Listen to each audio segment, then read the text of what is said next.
Where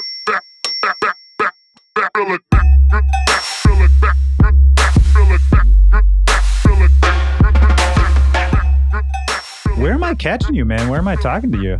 I'm in Long Beach. Okay. Yeah, I moved down here last year, actually. It's going to be a year starting July. Man, how do you like it in Long Beach? I've never lived there, but every time I go there, I'm like, this is kind of nice. Yeah, it's nice. It's like quiet. Everyone's like super nice here. And like the weather, I would argue, is better than LA.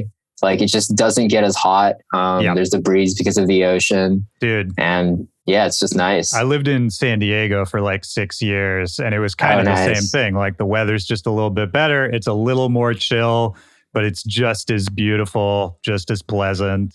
Yeah, exactly. And it's still like close enough to LA that I could just drive up whenever I need to. Yeah, dude. And then you don't have to deal with all the bullshit of LA. Yeah, exactly. Yeah. I think it's kind of perfect because I lived in San Diego. I was just like, oh no, this is like the cheat code, man. Because I can go there anytime I want, but I don't got to be there. Yeah. Where are you at right now? I'm actually in DC these days, which I know you spent a lot of time in there, right? Yeah. I actually like grew up half of my life there. Oh, okay. I graduated from George Mason, like right down the road from you probably. So crazy, man. Yeah, it's cool, man. I don't know. It's DC. I'm a Midwest dude, born and raised. So Midwest is always like home for me, but I dig it out here, man. It's an interesting place. Were you born there? Where were you born? Yeah, I was born in DC, but I kind of moved around a lot throughout my life. So I spent like 2 or 3 years in DC when I was born. And then my family actually relocated to the Philippines. And I grew up there, like, I think up until 5th grade, came back to the States, went to Indonesia for 2 years. And that's actually where I met Asim, Hotel Garuda. Right. And then I came back to the States for some of high school, graduated in the Philippines for my senior year of high school, and then came back to the States for college. Man, that's a lot. But it sounds like you were in DC long enough, though, that I'm sure you have childhood memories there, right? Oh, definitely. Yeah. I actually lived in Northern Virginia. Okay. So I was like 30 minutes away from DC, but I just remember like going up to DC like every weekend and just like going to all the museums and all that fun stuff. I mean, I guess you were still a pretty young kid at this point, but was there anything culturally in DC that you absorbed at that time, other than like the museums and all that? Any like local sounds, anything you saw that kind of left an imprint on you? Honestly, not really. Like, I guess most of my like music exposure was kind of up to me to find out. I was just listening to the radio a ton. So I was just like really into the top 40 because that's all I really had. Yeah. The extent of like what my parents would play in the car was just like smooth jazz and like, you know, Yo-Yo Ma, like classical music. And that stuff just like really, I didn't like it as a kid, honestly. I thought it was boring. So I always gravitated towards just like pop music. Do you think any kid likes that? I've never thought about this before, but like I totally get the appeal of smooth jazz in a certain situation, especially for older people. Like I do get it, but I wonder, like, is there some kid who's super passionate about, you know, like the sax solo? Honestly, I feel like those genius kids are probably into it. Yeah. But like, I was like a very much so just a regular kid. Yeah. So you were not the genius kid. I was not the genius kid. No, not close to one. What kind of kid were you in school in general? Yeah, I mean, like, I don't know. I honestly, like, for most of my life, I didn't really enjoy school. But I did enjoy the social aspect. So I was like really into sports. I loved playing sports throughout my life. And I also loved like drawing too. So that was just like, I really stuck to like video games, sports, and drawing essentially. Yeah. So that's a good combo. That was pretty much it. That sounds like a fun childhood, more or less. Yeah. And like my parents were pretty encouraging when it came to the arts and stuff. So I was able to learn how to play the cello for a while. Which I also honestly didn't enjoy at the time. You're right. Up until like, I think it was like 8th or 9th grade when I stopped studying the cello in school and I picked up the drums just for fun, guitar just like a little bit. And that's kind of where I started to do my own thing. And then eventually I found out that you can make music on a laptop. And then I just completely dropped everything else. Like I wasn't interested in sports anymore. Like I didn't play a lot of video games anymore. Like making music on the laptop was kind of like my video game at that point. Yeah, it's funny how many people I talk to say the same thing, man. I think there really is a crossover between gaming and making electronic music not in just like a nerdy way, but there really is something about sitting there, putting a tune together in a DAW that it's like a puzzle or something. Like I think it scratches the same itch.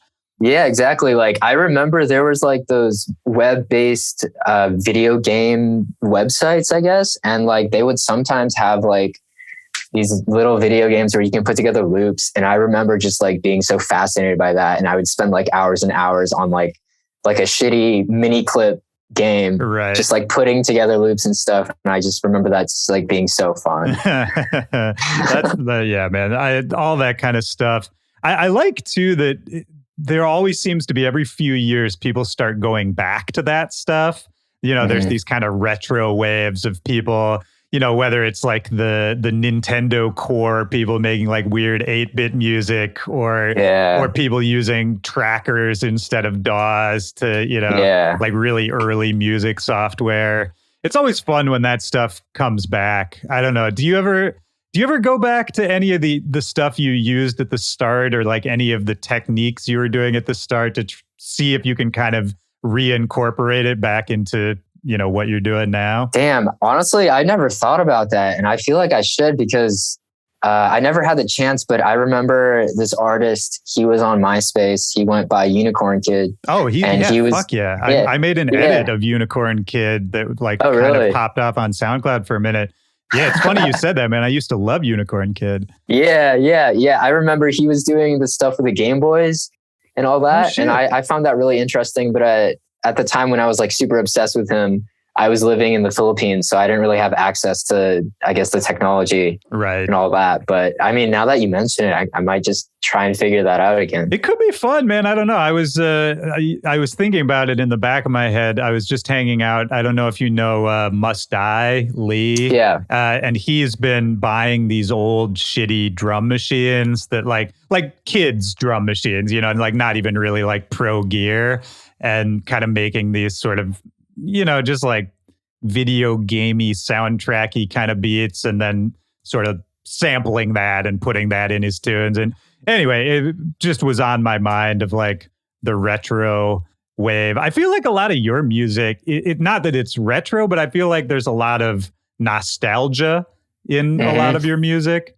Do you identify with that? Does that sound right to you? Yeah, that sounds correct. Yeah. I feel like when I'm working on music, I like my subconscious is always reaching out to the past.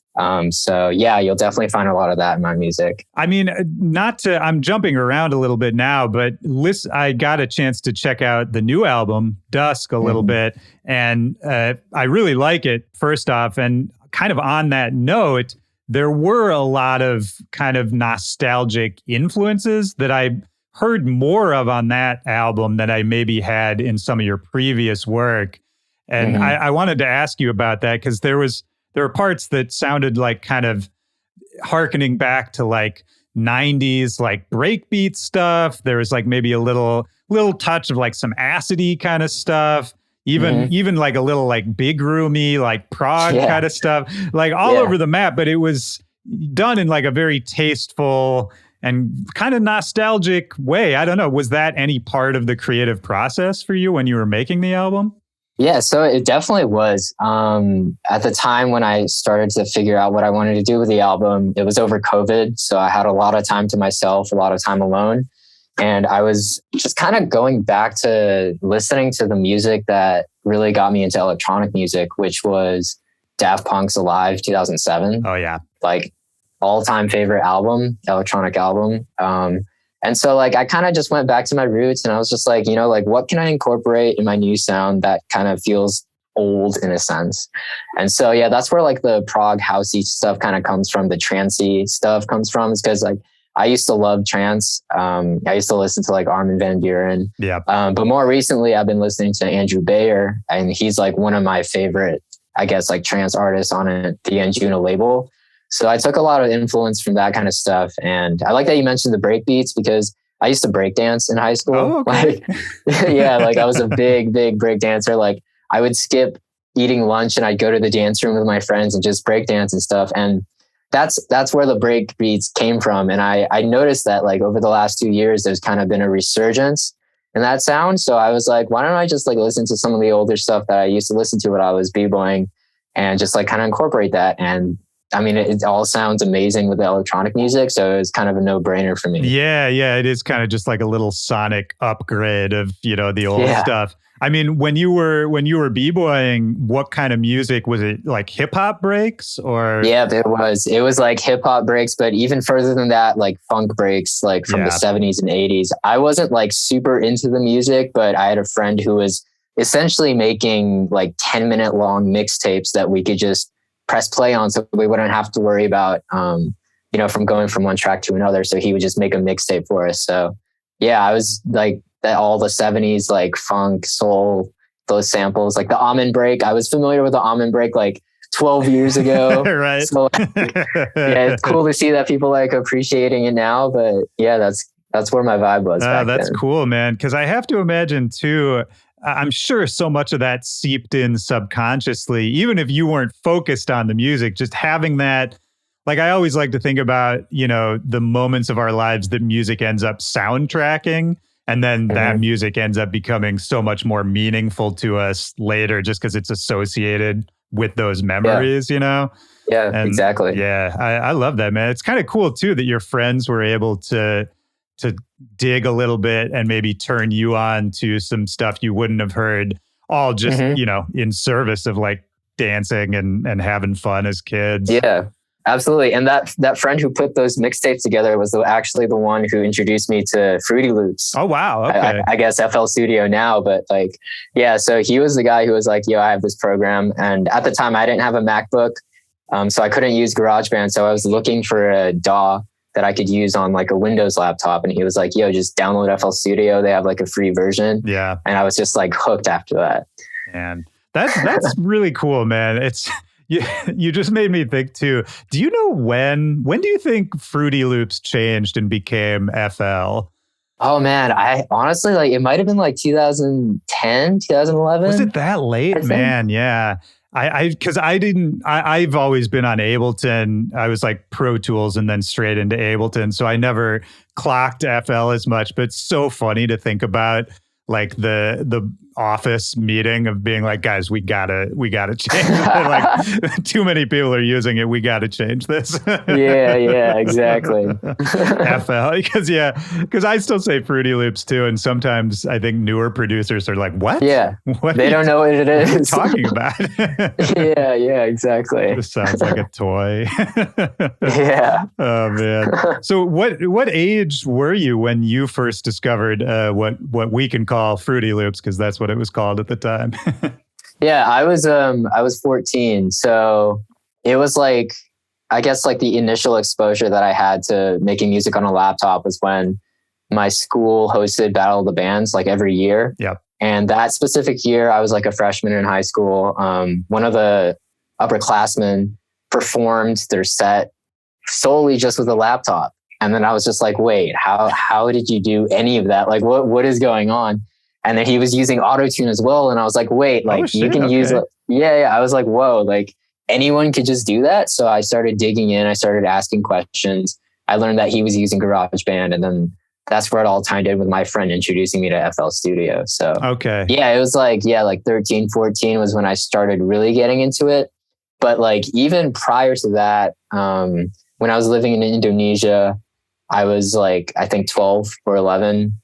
And my parents brought us on vacation to Bali, and at the hotel in Bali, they had like a reading room, study room, whatever. And they had IMAX there. And that's when I found out that they had GarageBand on that. And so like, instead of going out to the excursions and like hanging out at the pool, all I wanted to do was just like go to the reading room and just like work on the loops there. And like, I was able to like put some stuff together, like export it, like email it to myself. And I was just like so excited that like you could actually do that. So Yeah, it was a couple of years after that where I learned that I could get it on my own machine, and then the rest is just like history. Yeah, it's funny, man. Like, because obviously, if you're saying no thanks to vacation so you can go sit in front of the computer, that's a good sign that maybe this is something you want to look more into. But it's funny too, hearing you say, talking about school, that like was never your favorite thing, but then you find these things, whether it's producing or whether it's breakdancing, where you're skipping like food to go do that and all that. It's really interesting because I don't know, you talk to a lot of people who do what we do, and I think you hear a similar thing of like, yeah, the traditional schooling didn't really work out for me, but then to be successful at this kind of thing, you got to work so hard and focus like crazy. And it sounds like that was kind of always in you. It was just kind of waiting to find the right thing.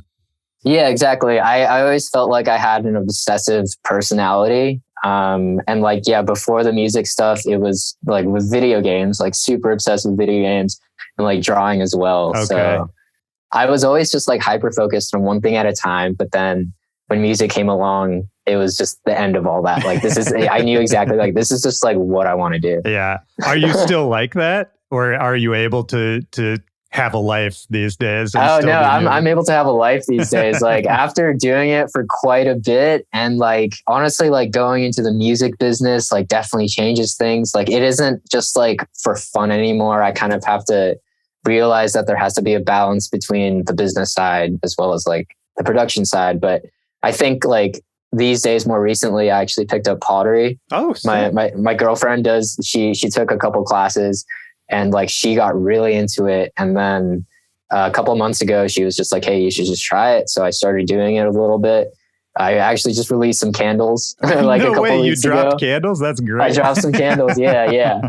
But yeah, like I think that nowadays, especially after the pandemic, I realized that like it's important to have to find fulfillment from other things aside from like your main job. So yeah, especially when your main job, which at a certain point was your passion and your fun, when it becomes the job, that's a hard thing to navigate, right? Exactly. Yeah. And like every time I open up Ableton to work on something, I always have to remind myself like, just have fun. Like don't think about the end goal of the track necessarily. Don't think about like where I'm going to play it or like who's going to listen to it. Just like try to have fun with it. And like, that's definitely something I still struggle with, but like I'm working on it for sure. Yeah, man. And I think in a long enough career, you kind of go up and down with those thoughts a million times, because absolutely. Yeah, it's kind of one of those things where you sort of have to be constantly practicing it.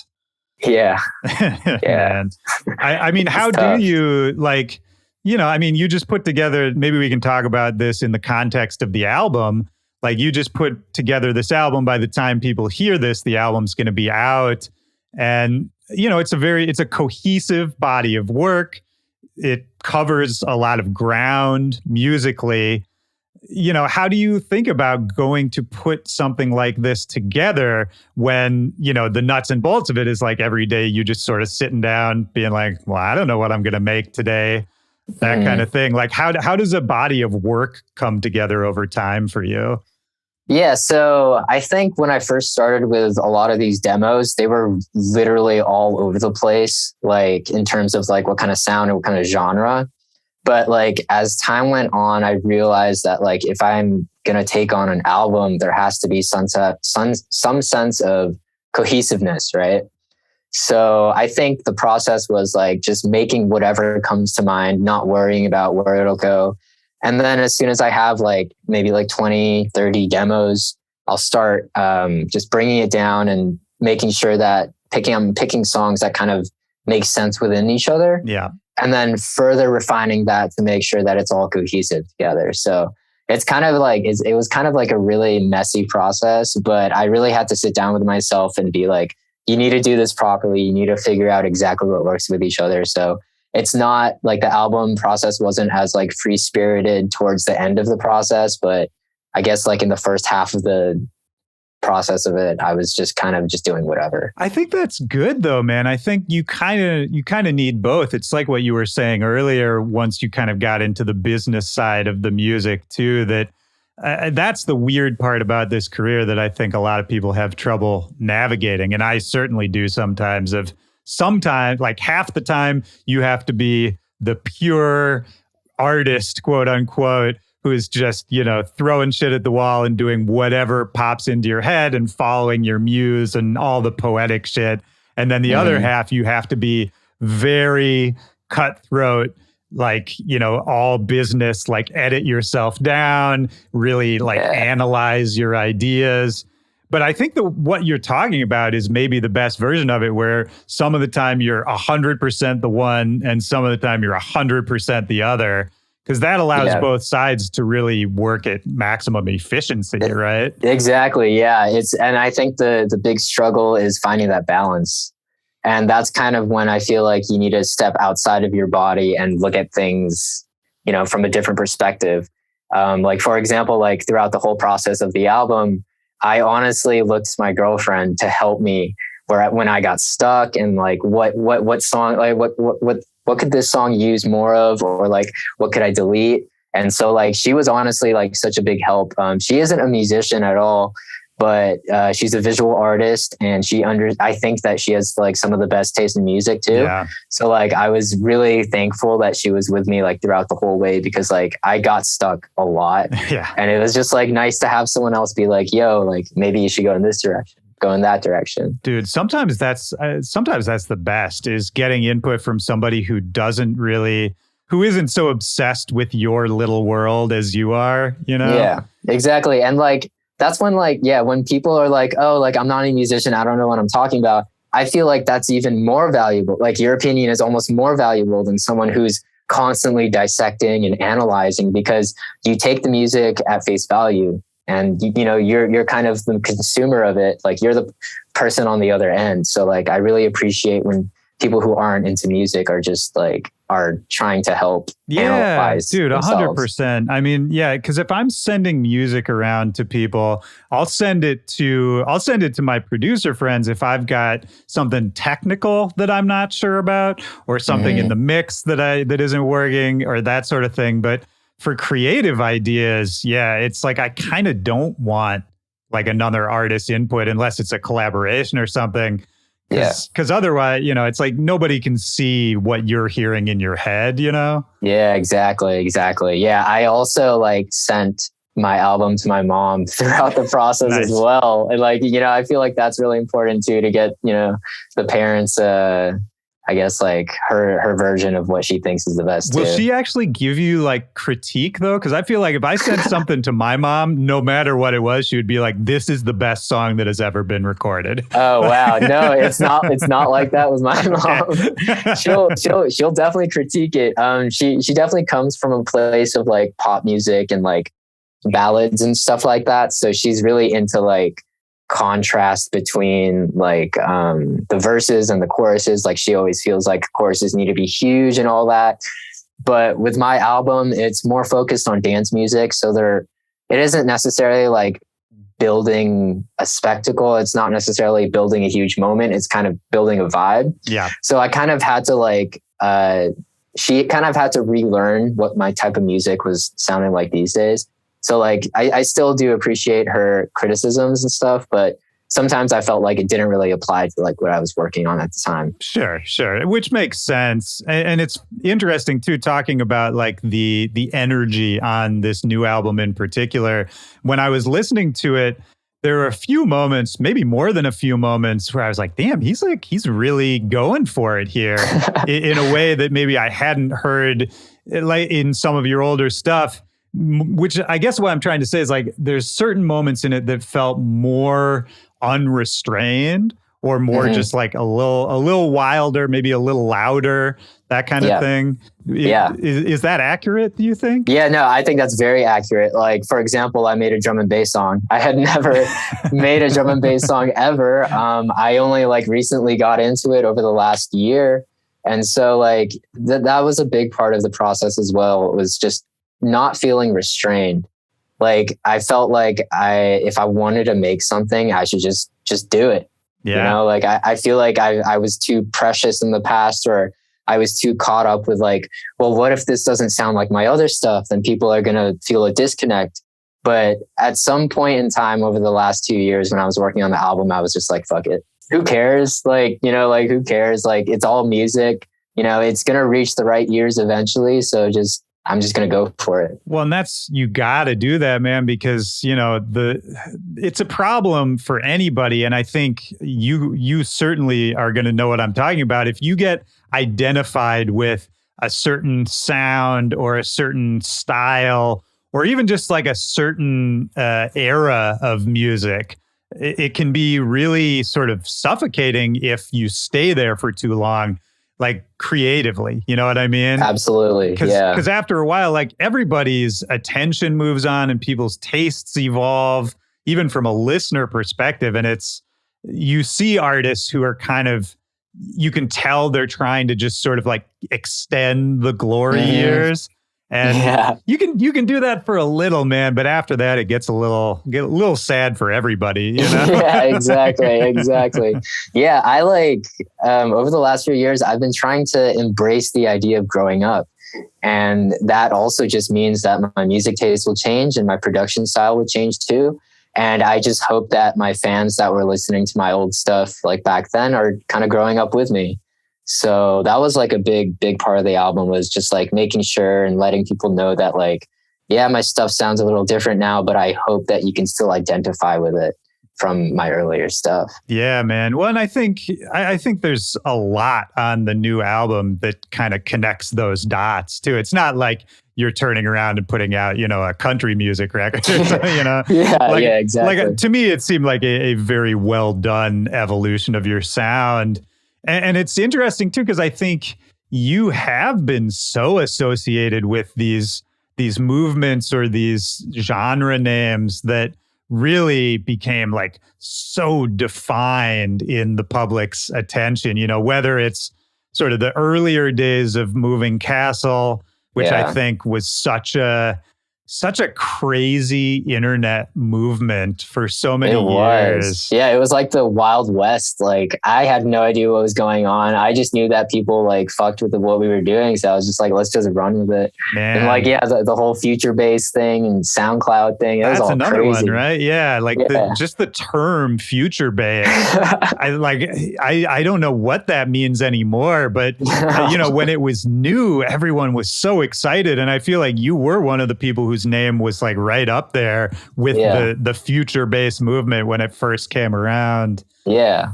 Moving Castle too, to talk about that a little bit, which, you know, I assume most people listening to this know what that is, but that's, you know, your label, originally kind of just an artist collective and a movement back in the day.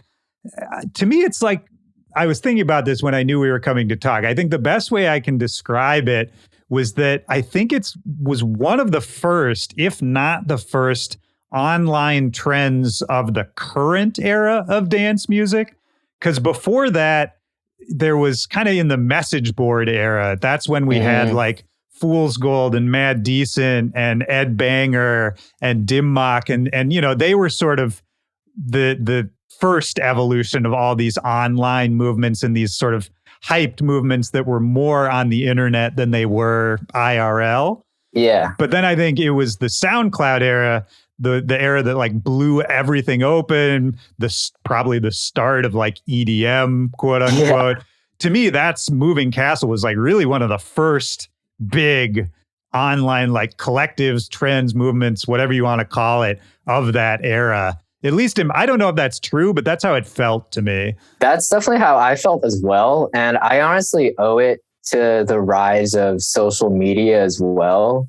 Just the idea of sharing whatever's in front of you just started blowing up. So like Instagram and Twitter was blowing up at the time. And I think it was like a perfect time, perfect place scenario where most of us who started Moving Castle, we did not live anywhere near close to each other. Like it was me in DC, and then AO Beats and RoboKid, who were in Massachusetts, and Brett, my manager, he was in Philadelphia. So we had no choice but to connect online. And I think, and that's honestly how we like grew to become friends too. And I think people were able to witness it in real time. And I think that's what really like struck a chord with a lot of people and kind of turned it into this movement, was that you could see people's relationships developing like before your eyes. Right. And they could almost feel like they're sort of participating in it a little bit. Exactly. Yeah. It wasn't like, you guys are all hanging out together and then every once in a while you'll, drop a morsel for people to, connect with. It was like it was actually happening online. Yeah. And everyone else online could kind of just hang out with you. That's interesting, man. So the social media part of it, I find interesting because that was, social media in 2022 is not exactly social media in like whatever that was, 2013. What was that like? Like, how did that contribute to your career, to moving Castle, to people knowing about you? Were you super active on social media back then? I was super active. I think that came from a place of me not being surrounded by any other musicians at the time. So I was in the Philippines at the time. It was like senior year, and I was added to a Facebook group of mashup artists because I was a mashup artist at the time too. Right. And that was kind of the first hint of like that whole social media movement. And so like, that's kind of where it started, where we started like becoming friends. Like I met Jai Wolf on there, and that was like 11 years ago. And then I came over to the States and I went to college in Southern Virginia for the first 2 years of my college career. And there weren't anyone around me who was listening to like electronic music. So that's why I reached out to people online. And so like, that's kind of how that happened. And I definitely think like social media at the time contributed to my career like tenfold. Like if I was starting out today, like, oh my God, I feel bad for anyone who's like trying to be an artist these days. Cause it's just like, the game is different. It's not like a real feed of people's like personalities. Yeah. Everything is so constructed and thought out. Like there's tons of advertisements these days. It's just really different these days. Yeah, man. I mean, it's a bummer in a lot of ways. Every artist knows it's a bummer, but to me, the real bummer is that kind of what you're talking about. There's no authenticity to it anymore. And the fact that now it's like the people making content for social media, the artists, they're making it almost to satisfy the social media company. Like it's not even about who is going to like looking at this. Even that is like kind of a bummer, but it's not even that. It's like, oh, what will the algorithm think of it's exactly. Like, it's and like so I'm so guilty of that. Like every time, like I've been trying to grow my TikTok, if I'm being honest. And like a part of it is like whenever I'm creating content, I'm like, okay, are the first 5 seconds of this video, will it provide a hook? Right. And like, that's just like, it like bums me out because like, I remember back then, like I would be so stoked for like long form music videos and stuff like that. Like that was really cool to me. But like these days, it seems like you can't really make a wave unless it's short form content. You have a hook in the first 5 seconds and you're only showing the best part of whatever song you're trying to promote. So it's like, it's really tricky these days. It is, man. And there's a fine line too, I think, between like we all have to play the game to a certain extent. And I don't have a problem with that. But I think it's really when it starts sort of affecting the way you're making things or like the way you're approaching your own work. Mm-hmm. That's the problem. And that's, I think, a thing everybody experiences at a certain point. Yeah, but when it comes to like when I was working on my album, I honestly did not think about how these songs would do on social media because I still do believe that there are people out there willing to listen to the songs in their full form. And I'm like a true believer that like when you're making art, like you shouldn't do it for the algorithm. Like I'm seeing like a bunch of DJs like making edits of popular songs and it's never released, but it'll do well on TikTok for like 2 weeks and then they got to go find something else to do. Yep. But like, I still believe in longevity and I do believe in my album and I hope that like people will still take the time to like listen to it in its full form. Oh, dude, 100%. I mean, that's not going anywhere. And the thing about chasing the online thing, I think a lot of this conversation now that I'm thinking about it is kind of coming back to this idea of like duality and yin and yang, the business and the creativity kind of thing.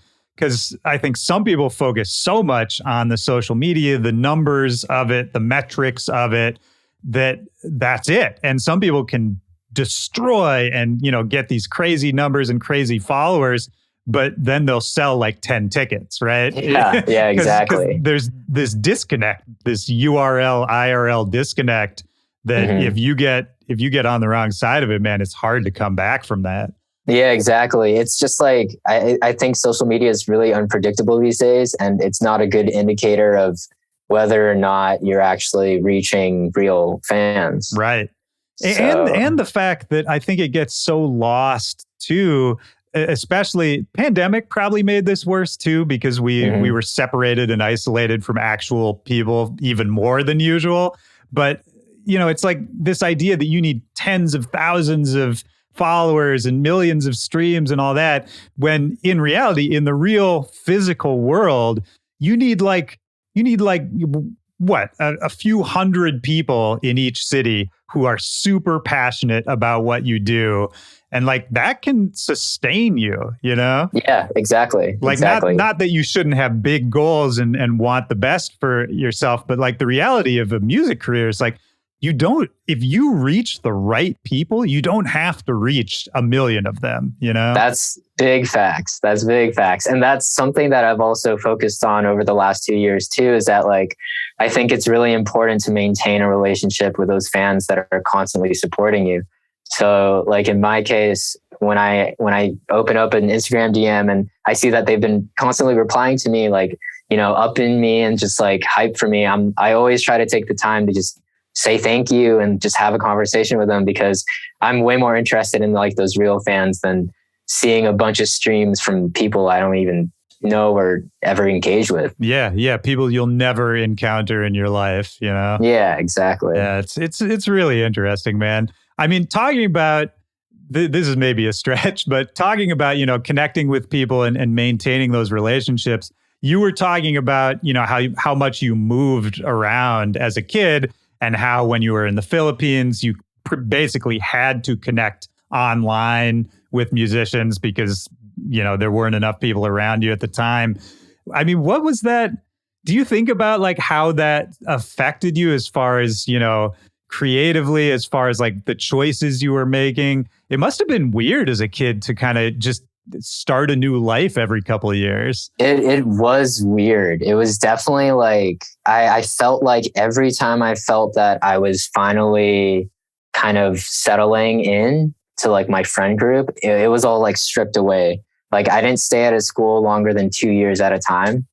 But what I think that taught me was like to really like, I think it taught me how to make friends like easily, because I had no other choice. Like I was always meeting new people. So I think that taught me how to become like a people person.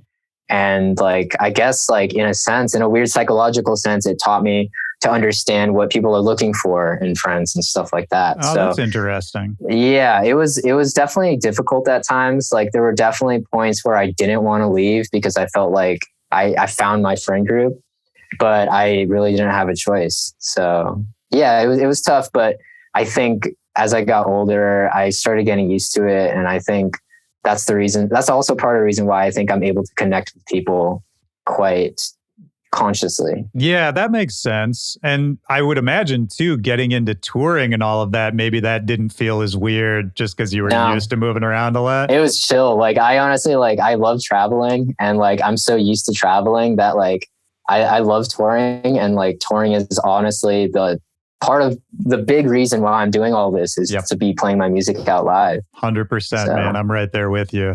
That's yeah. Isn't it weird when you meet like DJs or producers who do what we do and that isn't their thing? Like some people are like, no, I do it all so I can get back in the studio. Which is like more power to them, but it's just, I'm like, man, really? Not the super fun thing?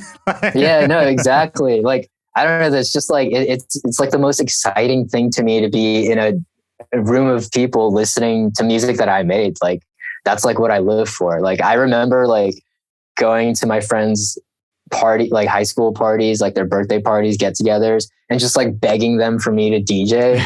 Cause like, I wanted to put people onto electronic music so bad that like, I was just trying to play as many parties and try to introduce them to like electronic music, but not just like shove it in their face. But I'd be making like mashups with like pop music and the electronic music that I like, so that there was kind of like a middle ground. Right. And I think that you can still hear that influence in my music these days, because I do have a very particular song structure in a lot of my songs, and it stems from pop music structure. So I'm very familiar with like the pop music world and all that. And so I think that's a great way to ease people into the electronic world without like shoving techno down their throats. Right.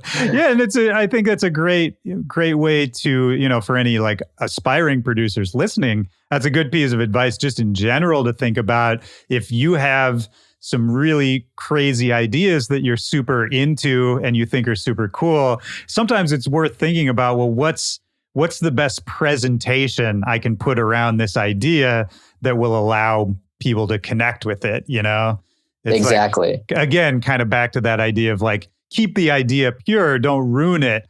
But, with any idea, there's 100 different ways you could kind of give it to people or show it to people. Exactly. Yeah. And it comes back to the balance too, of like honestly thinking of the business side and the music side too. I think using a pop song structure is my business brain thinking that like, hey, like maybe I should make it a little more presentable to people who really aren't into this music. And that's honestly something I really enjoy too. Like I love pop music. So that's something I'm going to incorporate in my songs forever.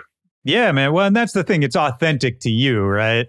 It's like rather than seeing like, oh, this is popular now, or this seems to be working now, so I'll do it. It's like, well, no, this is something I actually really like. And it happens to be a way that I could also, show all this other stuff to people. So to me, that's exactly. That's kind of the key of it. What was trance? You were saying like trance and progressive stuff you were listening to a lot younger. Was that some of the first electronic music you were hearing?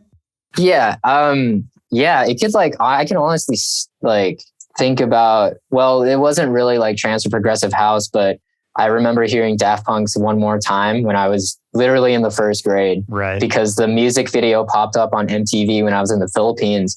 And what like really struck me about that song in the music video was that it was an anime, right? So like, I didn't know who was singing. I didn't know who was playing the instrument. So it was just like this crazy, like out of world experience. And unfortunately after that, I never really encountered Daft Punk until my high school years. But yeah, it was around like high school when I started listening to Bass Nectar, or not. Oh my God, not Bass Nectar. What's it? Bass Hunter? Oh, Bass Hunter. Yeah, real different. Yeah, not Bass. Yeah, no. I never listened to Bass Nectar, but Bass Hunter. Yeah, I was into that stuff, and then that's when I found Deadmau5. Oh yeah, and then like I think Adagio for Strings by Tiesto had come out in the recent years then. So like it was like that really proggy, like trancey stuff. It was like I was like maybe 13, 14 when I really listened to it. Sure. And that's around the same time you were saying you started trying to make some of it too, right? Yeah, exactly. I remember like listening to Fedde Legrand's, I'm not sure what the song name is, but it's the song that goes like, "Put your hands up for Detroit." That's the name of the song. It's "Put Your Hands Up for Detroit." Yeah. Yeah.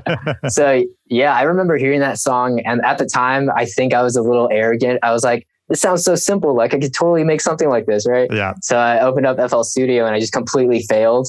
And that's when I realized like, okay, there must be more to this that I'm missing. Yeah. And that started the obsession with trying to figure out why artists do the things that they do to make it sound so simple, but so full and catchy. So dude, that's the key. I mean, so many of those songs, especially from that era, because "Put Your Hands Up for Detroit," I think about like, well, I don't remember the name of the artist, but you remember that the song "Cream," the one that's like which is like the dumbest, simplest little melody, and it's a fucking timeless. Like you could play that right now and it would go crazy. Absolutely, yeah. I love because that's really the secret to music, right? Is like the purest, simplest form of an idea, like. What's the simplest, easiest way I can show this idea to somebody and have them get it, you know? Yeah, exactly. Yeah, that's what really fascinated me about electronic music at the time too, was like those really big leads that just sounded so simple, but like I didn't understand how they made it so catchy and simple at the same time. Yeah, dude, it's an art. It's an art. I'm not sure I understand it to this day. You know, Me either. I feel like I'm always chasing that kind of thing. Yeah. I also like realized that like more recently I guess like throughout my career, because I wasn't able to achieve the simplicity of those leads that I heard, I would be filling in a lot of like different layers and a lot of like different effects and stuff. But like, I also realized more recently that you just got to cut down on that. You know, you got to have just one good idea and just, you know, keep it strong and just push with that one idea. Yeah, that's so true, man. Anytime you find yourself, you know, adding like 6 risers to your song and, you know, putting reverb on everything, that's always the sign that's like, no, it's just time to start deleting tracks. Yeah, exactly. Yeah. And that's one thing that I also kind of learned to do in the last 2 years as well, is to just don't be afraid of deleting things and don't be afraid of bouncing things out and reworking them that way. I think deleting is such an underrated tool that not enough people talk about. Dude, 100%. It's like, it's one of those things too, that once you start doing it, it's like, oh, this is great. Like, like, cause there's always this fear of like, oh no, it's my precious idea. I have to like make it work. I'm going to fix it. But once you're just like, oh no, it's not working. Like just click. It's the best feeling. For me, it's so creatively freeing. Yeah, exactly. And I think that's like up to the person to deal with their own, I guess, attachments to their music too. And I personally am super attached to everything I make, so I find it hard to be deleting stuff, but honestly, it's for the best sometimes. Absolutely, man. And don't get me wrong, I'm the same way, of course. It's like I care about every little stupid idea I have. But, but it is one of those things, once you do it, you're just like, oh, well, the second I did it, now I'm making better music than I was 5 minutes ago. Exactly. What did the very early things you were making sound like? Was it all mashups? Like when I was starting to work on music and stuff? I would say so. Yeah, it was mashups. The extent of like my production was using stock plugins because I didn't know that VSTs existed. Right. Using the stock samples because I didn't know you could go and download samples and stuff. So like I didn't understand why my stuff didn't sound like the stuff I liked. So it was mashups. And like at the time, I was solely relying on my ear to figure out what key things are in. Or I guess like figuring out what songs go with each other. I still am not versed in music theory, but thanks to mixing key, that really helps a lot. But yeah, mashups were definitely like my first exposure to like producing, because you can learn a lot that you can apply to your own productions using mashups. Right. So, arrangement. Yeah. All that kind of thing. Even from a DJ perspective, like just what kinds of sounds, what kind of timbres work together. Exactly. Yeah. And when I'm putting together live sets these days, I'm still making mashups, and I've always loved mashups. I always will love mashups, and they're the best. And yeah, that's something I still do. Dude, they're the best. Yeah, it's like people look down on that shit. There's nothing more fun than a good mashup. Exactly. Yeah. It's like a double boost of serotonin, you know, like one piece of serotonin, another piece, put them together. It's just fucking mind blowing. Straight up, man. What was how did people start hearing what you were doing? Like, was it mashups that started getting your name out there, or was that a little later? No, I think it was mashups. There was this website back in 2011 called Turntable FM. Okay, yeah. And it was like a website where there were 5 DJs on the stage and each person got to play one song. And there was a pretty tight-knit mashup community. So that's where I kind of started getting into, and that's where people started hearing my stuff in terms of my mashups. But you know, as the years went on, I realized that I want to start doing my own productions. And then it's a funny story. I entered, like my first remix I ever did, I entered a remix contest for the Canadian artist Lights, who I actually have featured on my album That's now, right. which is like insane. Yeah. So like I entered the remix contest for that. I didn't win the grand prize, but I was voted the most popular remix or whatever. Received the signed CD from her, which I thought was so fucking sick. And that that really like encouraged me to like keep going with the remixes, because I had my friends supporting me. All the people from my high school were like posting about it. And I was like, oh shit, like this is really cool. So it was like kind of just a little bubble at the time. But as years went on, I started making other remixes for other stuff, for other people. Unofficial, by the way. They were all like unofficial. Like I didn't know anybody in the music scene at the time. And there was this one song that I was recommended to remix by a friend. It was by an artist, Don Golden, and he had a song called All I Want, which was released on Mad Decent in like 2013, I think. And so I made a bootleg version of that, just not thinking anything of it. And I uploaded it. And at the time it was like Kygo was blowing up with the whole tropical house movement. Right. And my song kind of fit in that lane. And he ended up putting it on his like radio show, whatever. And Mad Decent heard it and they signed it for $0. They were just like, yo, you want your music to be heard by other people? Just sign this. And I was like, yeah, say less. Of course. Like, yeah. I'll do it. And then they used it in like a Mad Decent Block Party recap. And that was like, honestly, the beginning of everything. Like after that, I started getting millions of plays on some of my songs.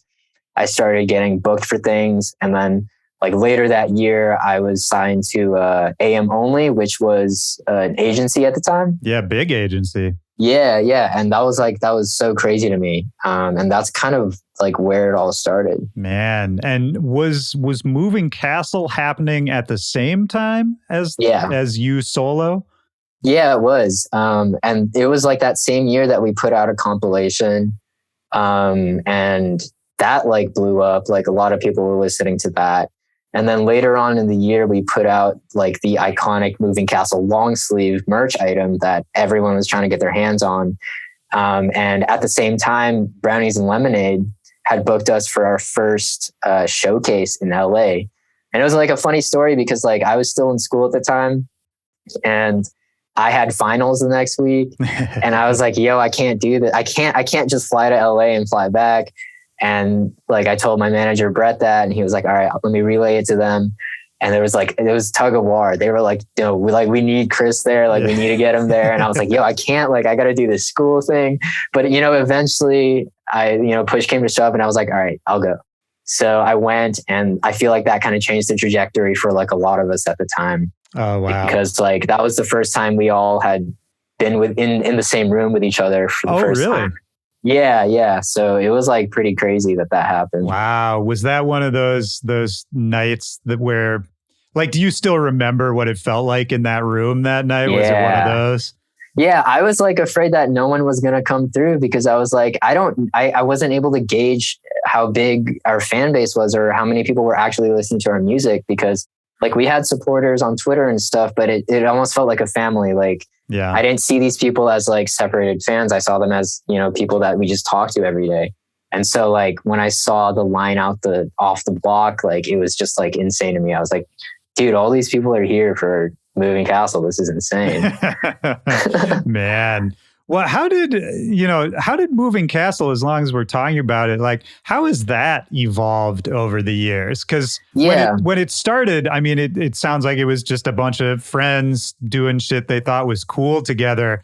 But at a certain point, I mean, it got so big, it must have gotten a little more serious at a certain point. It did get serious. It got a little sticky at times, honestly. Yeah. I think at the time, what made it so successful was that none of us had any expectations. We were all pretty young. We were like 19 to 21-year-olds at the time. We were all just like down to party, just like go crazy pretty much. But then like, eventually some of us grew up, some of us changed direction, some of us like left music, some of us kept going with the music thing. And like where it stands now is that we're honestly just a record label. We're kind of just like a vehicle for us to be putting music out through. And so that's what I'm doing with the album, as well as putting it out through Moving Castle. And we're kind of treating it as like a vessel of some sort. Yeah. So, like, unfortunately, it doesn't have like the same magic as it did back then. But, shit happens, life happens, and, Oh we're yeah, all doing our man. own thing. Well, and I think that's inevitable. Nothing from that era is the same as it was then. I Yeah. mean, we've been talking about other sort of icons of that era, like, Mad Decent is not the Mad Decent of 2012 or 2013. It's still there and they're still doing cool stuff, but it's just a different thing. I think that's even talking about you evolving musically, like all that stuff, it's got to happen. Yeah, exactly. There's no way, like, hype cannot sustain forever, Exactly. Yeah. And I feel like there's less of a focus on collectives these days anyways. I think that's true too, which is interesting. I mean, that's another thing. Moving Castle was like one of the first like modern era collectives, but then I feel like after you guys, there were like a million. Yeah. Yeah. It got really muddy and saturated, and everything takes its course. Yeah, 100%, man. It's just a natural thing. I mean, another thing we haven't touched on too much, you mentioned that you met Asim, Hotel Garuda, when you were super young, right? Yeah. How old? Like 12 years, 13 years? Yeah. 12, 13. That's we were in crazy, middle man. school in Indonesia. Wow. I don't think we were in any of the same classes, but how we met was we were on the same basketball team. Nice. And we lost every single game. We tied one game, but we lost every single game. But like, I remember him being like a music lover as well. Like at the time we were really into like Avenged Sevenfold, Taking Back Sunday, all that, all the pop punk metal stuff. And I remember like just going over to his house and using his computer to download a bunch of music on LimeWire because I didn't have it at home. So like, yeah, we always had like that mutual bond over music. But we actually didn't link up with each other until I got to college. I think, college was when we had Facebook. We added each other as friends. He went to school in Occidental in California. I was in school at George Mason. And we were just like chatting about music, like almost every day. Like he was sending me really cool stuff. I was sending him stuff as well. Like we were both like geeking over Alex Young at the time. Oh man, I was just taught. Shout out to Alex Young, man. Yeah. Shout out. He's been on this podcast.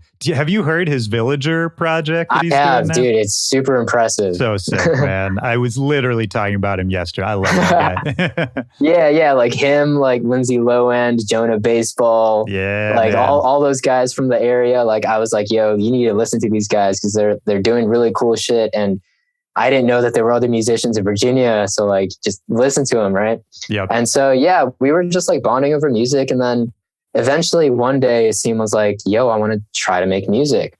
So we had never met up in person actually until our very first show together. Really? But, oh, wow. Yeah. But before that, I was teaching him Ableton like online. I was literally building out projects and then sending him the projects so that he can like see and understand what was going on. Right. And so, yeah, he wanted to make his own stuff, but I was like, yo, like, I feel like we work well together. Why don't we just start a project? So that's how Hotel Garuda started.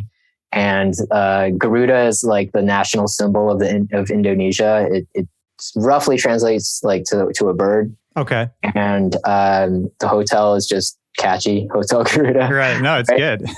Yeah. So that's how that started. Our first show was Miami Music Week 2014. We were booked as part of like a showcase for this artist named Sharam. He was like a big like tech house guy. Yeah, man. Like, another DC music legend. Yeah, exactly. Yeah. So yeah, after that show, it went really well. And we were like, yo, this is fucking sick. So after that, we just kept going.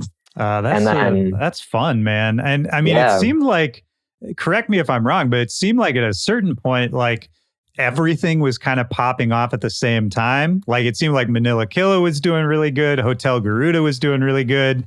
Moving Castle was doing really good. Because that's rare. It's usually like one thing pops off and then maybe it starts to peter out and somebody makes a new project, that kind of thing. But having a bunch of projects that are all sort of succeeding and growing at the same time, I think that's pretty rare. Yeah, I think it was like the hunger within me, because at the time when I was doing all those things, I honestly felt kind of suffocated in terms of my schooling. Like I was in school at the time. I didn't like it. Like it was very difficult between me and my parents because at the time I wasn't, they knew that I was doing music production and stuff like as a hobby, but they didn't realize how serious it was for me. And so when I approached them with the idea that like, hey, I want to do music full time, they were like, no, like, what are you doing? Like you're halfway through school, like you're about to get your degree. Like I had a job lined up right afterwards. I did an internship. Sorry? What were you going to be doing? I was going to be, oh man, I'm trying to remember. It was anti money laundering. Oh, like, shit. Literally, yeah. Just like something super random for me. But I had gotten an internship at like one of the big four in New York, and they had a job offer for me after school. But I had a change of heart when, like you said, everything was popping off at the same time. It was like something I couldn't ignore. Yeah. So like it got pretty heated between me and my parents. I was just like, yeah, this is something I really want to do. And we were just always going back and forth trying to figure out a solution. But eventually the solution was, I told them like, let me spend a summer in LA and I'll report back and I'll let you know how that goes. Right. Yep. And it was like, it went really well. And so we came to a decision that like, if I finish school on the dean's list and with like a high GPA, all that, I get my degree, I can do it. So I worked my ass off for like the last 3 semesters of college. Just like really trying to prove to them that like I'll take school seriously if you let me take music seriously. Right. And so, yeah, I finally graduated and I went on tour like 2 weeks after that. And that's where I am now. Man. Yeah. So I have to imagine as the projects are kind of blowing up, I mean, you're still in school at the start of it, right? That must have been a little bit of a headache to navigate between just wanting to like go full steam on music, but having to also go full steam on school. Yeah, it was hard for me. It was like definitely difficult, especially because like I was younger at the time too. So like everything I was doing, I was acting on emotion. So like at the time I felt like I wasn't really logically thinking about what the best route was. I was just like, I want to do this. I want to do that. I want to do that. But like looking back on all that now, I mean, I wouldn't change it for anything. I think I'm in the right place now, and I think I made the right decision. Yeah, man, absolutely. And it's cool that your parents were able to kind of come around to that too. You know, I think that the classic, like, give me the summer or give me 1 year, you know, it's like so many people have that story, but it doesn't always work out the same, you know? Yeah. I would definitely consider myself like one of the lucky ones. And like I've said before, I think it's like right place, right time as well with social media popping and all that. So yeah, it was just perfect timing. That makes sense. What, if you don't mind my asking, what did they do? Was that the reason you were moving back and forth all the time? Yeah. So my dad, he was, what did he do? He was working for the US government. He was a consultant for USAID. Oh, sure. So yeah. So his whole thing was, going to less developed countries and working on projects alongside the local governments. So that's part of the reason why we were in Indonesia and more recently, like the Philippines. He's actually still in the Philippines now. Okay. He's about to retire. Luckily, thank God. Like I think he's like all he's known his entire life is work, and like I just want to see him just relax and appreciate like all he's done for the family. And like I definitely would not be able to do everything I can do without him. So yeah. And my mom, she was a stay-at-home mom. I have like 2 other siblings, and we were a fucking headache to her. Like, it seems like you were. Yeah. yeah, exactly. Like, I mean, like I looked back on those days and I'm just like, yo, if I had myself as a kid, I would not know how to handle that. Like, I really like, as I grow older, I think it's a common trend for a lot of people, but to really appreciate like what their parents have done and the sacrifices they've made for their kids. So yeah, dude. I mean, 100%. And even with too, the moving back and forth, which I'm sure was frustrating in certain aspects for you as a kid. I mean, I would imagine too, just like culturally getting to see a bunch of different ways of life and just a bunch of different cultures at a young age. I feel like that's gotta make you into a more rounded person too. Absolutely. I feel like I'm very empathetic in that sense because I was able to appreciate and understand tons of different perspectives. And I think that kind of bleeds into my music too. When I was talking about earlier how I want to be able to present music without scaring people off and have, that comes with a pop song structure and all that. Right. I think it comes from a understanding of different people's perspectives. So I think I just became a lot more observant of the people around me and the cultures around me, and just like a lot more appreciative as well. That's interesting, man. Well, this is kind of a super ignorant question just because I don't really know a ton about Filipino culture. But is there anything from your time living there, anything you take with you that you think has kind of affected the way you conduct yourself now, either as an artist or just as a person? Yeah, I mean, Filipinos in a nutshell are super emotional people. And I think that bleeds into my music because the type of music you'll hear, the hits that you'll hear in the Philippines are ballads, slow ballads, like super emotional, super like yearning for more love stories, like all that. And that's just something I've always grown up with. And that's something I know a lot about. So like, I really inject that a lot into my music. And as a person as well, like I think I'm pretty empathetic and understanding of people. And I sometimes try to see the best in people as well. All of those are good things, man. I mean, that's like we were talking earlier about how to sort of present your ideas to people in a way that connects, but then you also want to sort of present who you are as an authentic person. And like, that's what makes any of our ideas unique, right? Mm-hmm. It's like, exactly. The person behind the creator behind the idea. And I think, that kind of background and having that kind of perspective is only going to make your shit more unique, Yeah, definitely. As you continued, you're touring, you're like all the projects are going well. What's the arc there? Like, because in my mind, it's not like I was watching every single event that was happening, but in my mind, like it just got bigger and bigger and the hype was crazier and crazier. Like, what happens in between that first explosion of popularity and touring and all of that? What happens in between then and now when you're sort of approaching this new EP as like a reinvention a little bit?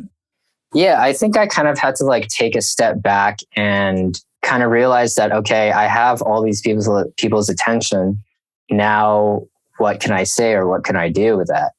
And so that's part of the reason why with this album, I went back to my roots, is because I want to show people like kind of where I came from. Like, I'm not like the trendy DJ producer that I was, once upon a time when I was playing, underground parties and stuff. Like, I kind of have an identity for myself, and I want to kind of showcase like where my heart truly lies. And that's really in like kind of 4 on the floor, 120 to 130 BPM stuff. It's just like house music is something.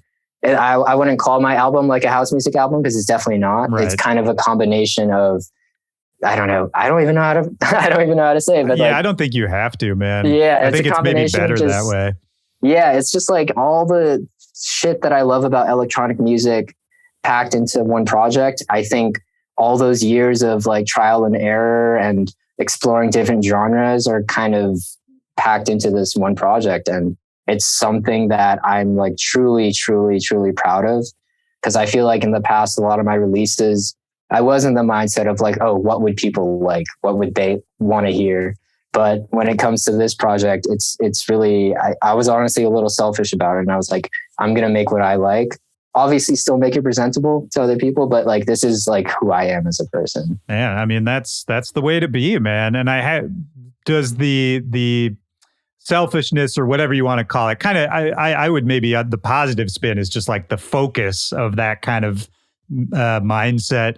Did that go into the decision to like leave Hotel Garuda and kind of really just go solo full time? Exactly. Yeah, that's definitely part of it. One of the reasons why we couldn't do that together anymore was because it was getting really difficult for my touring as well. Like, I was getting offers for places that I missed out on opportunities. Like it was just getting really hard to be in two places at one time. Right. And so like I really had to make a decision. Like, is it going to be Manila Killa or is it going to be Hotel Garuda? And at the end of the day, I just got to look out for myself. And I feel like I wasn't done exploring the solo route.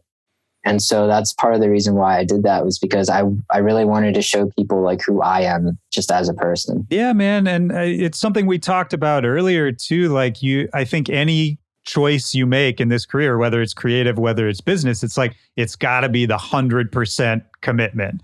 Whether you're being the pure artist, whether you're being the business person, whatever it is, like, I think it's the strong choices that end up being the lasting ones, Exactly. And people can tell too. Like people can definitely tell when you've put like your heart and soul into it. And like, I'm super appreciative of people who have reached out to me about, some of the singles I've put out. And they're like, I can see what you're doing here. And I can tell that this is like what you want to make. And like, I'm so appreciative that people can tell about that, because like, I'm really trying to make sure that like what I'm making is what I love. And I'm just glad that people are noticing it. Dude, yeah. I remember, you just made me think of this a long time ago, but back when R.L. Grime was also doing the Clockwork project, oh my God, his house project. I remember I ran into him one night and I was talking to him, and this was at the period when both of those projects were doing pretty well.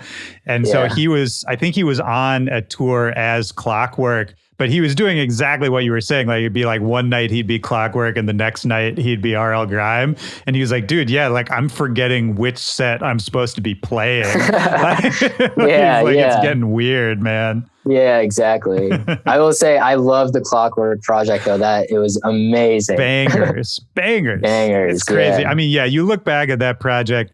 I bet there's a lot of like new dance music fans who don't even realize that like he used to have a whole different project. No, definitely not. But yeah, man, I mean, that he could have kept, that's the weird part, right? Like he could have made the other choice and been like, nope, R.L. Grime's not it. I'm going to be Clockwork 100%. And he'd be headlining festivals as Clockwork now. Mm-hmm, exactly. It's so weird to think about. He'd be like, touring with Tiesto all the time. Yeah. Mad talented guy. Oh man, yeah, he's crazy, man. He can do whatever he wants. But I like thinking about those alternate realities where like, he's like headlining the main stage of I don't know, Tomorrow World or something. Well, this has been great, man. I don't want to keep you too long. Is there anything else we haven't talked about? Anything else about the album? Anything else that's on your mind? I think we covered a lot, honestly, more than I could have thought of. And I'm glad that we were able to sort of reach into the back of my mind and talk about things that I honestly never would have thought of bringing up. So I think we're good. Yeah. That's good, man. No, this was super fun. I enjoyed it. The last thing I'll say, I just have to read this to you because I was looking at like old interviews and articles and shit when I was coming to prepare to talk to you. And I just found this one line in the middle of like an old article about you that it made me laugh so fucking hard, because it's just this like kind of article on like a online magazine thing, pretty average thing, talking about some interview or something you had done a long time ago. And then in the middle of it is just this wild sentence that they just sort of threw off and didn't even mention. Made me laugh so hard. So it's like, this is in the middle of a paragraph. They're talking about you, something, Manila Killa. And it says, last week, Manila Killa headlined McDonald's Rise and Rave event at LA's Globe Theater, an early morning rave held to celebrate McDonald's release of their new triple breakfast stacks. I was like, and then they just continued on like they hadn't said anything crazy. And it made me laugh so fucking, I just had to read that to you because it's one of the weirdest things. I could get into it a little bit. I mean, let's talk about McDonald's Rise and Rave event. Yeah, that was, oh my God. Like after that, I'm not going to say I didn't regret it because I got a nice bag for it. But like part of the reason why I did it was because I actually had a friend of mine from high school who had a friend who worked in McDonald's marketing and was asking for a favor. It was like, hey, can Manila Killa do this? We want like an Asian who's like in LA who can promote this thing, who's also a DJ. And I was like, yo, for you, I'll do it. Like, It's odd, yeah, dude. I love that, man. Because that's yeah. it's like what, like a 9 a.m. rave? Yeah. It was, I think I started my set at like 7. It was actually kind of cool because like I was sweating, like it was a proper rave. Like people showed up Yeah. and people were like raging. That's cool. And like, it was really cool. I got out at like 9 a.m. and I was like, I just felt really good. Like I felt like I just ran a mile. Right. Yeah. Well, that was a whole trend for a while. Like there was a whole series of like 6 a.m., 7 a.m. parties. Yeah. Like for like people going to work or something. Yeah. I remember that. Yeah. Like Very I think strange. like whole companies were started around that idea. Yeah. So funny. Just thinking about like funny corporate gigs. Like I've definitely had some very weird corporate gigs over the years. You have any other like super just bizarre ones of like, what am I doing here? I mean, not bizarre, but I think I played for Dropbox HQ one time. Okay. It wasn't bizarre. It was actually really cool. Like I was just playing for a bunch of techies, right? Which was like funny. It was like mad awkward. We were like on the rooftop. It's like 4 p.m. Yeah. And like people didn't want to get close to the DJ booth, and like it was like happy hour or whatever. Oh, that's great. It was a weird vibe, but like I still have this sitting on my shelf. But they have these Dropbox wines that are literally made from like a vineyard like up north of San Francisco. So I was able to bring one back, and I'm never opening it because it's just so funny to look at. It has the Dropbox logo like on it and everything. That's so good, dude. I love the corporate swag, all the weird gifts. Yeah, exactly. God, yeah. I wish I could think of one. I definitely have a couple weird branded things where it's just like, I'm sure this object shouldn't exist. Yeah, exactly. Oh man. I guess I'll ask you the last question. I ask this at the end of each one of these episodes. Just looking for a memory from your life, like a little moment from your life. Could be from any time when you're a kid, yesterday, whenever, when in that moment, music really like hit you hard in that moment, really had a big impact on you. And that's meant to be like a super broad question. There's no wrong answer, kind of just the first thing you think of. Yeah, so my answer is actually the whole inspiration behind the album Dusk. Oh, okay, perfect. I was in Joshua Tree with my girlfriend, and we were looking out at the stars one night. We were listening to the 1975 and like Andrew Bayer and stuff like that, just like really emotional music, looking out at the stars. And we shot Shooting Star while one of the songs by the 1975 was playing. And I just got chills. And I was like, this is the feeling I want people to feel when they listen to my album. And that was like such a moment of clarity, I guess. And that was like the beginning of the journey of the album. So, man, wow. Yeah, that's a gift right there, man. Because sometimes we're making stuff and we don't know why we're doing it, or we don't know how to kind of make it all work together, or how to present it to people. Another thing we've been talking about is like how to make people feel the same way we're feeling when we're making it. But that's just a little gift from the universe, man. Like this one little thing that ties it all together. I love that. Yeah. Shit, dude, this is super fun. I enjoyed this, man. I hope you had a good time. Yeah, I did. Thank you so much, man. Absolutely, man. Thank you. And we'll do it again sometime. Hopefully I run into you somewhere. If you're ever back in DC and I'm around, let's hang out. Oh, definitely. I'll let you know. Like, I think I'm playing 930 Club like this fall. So if you're around. Yeah, perfect, man. I hope I am. That'd be great. Sick. Sounds good, man. Awesome, Thank you. Yeah, thank you, man. Have a good one. You too. I do. Bye. Bye.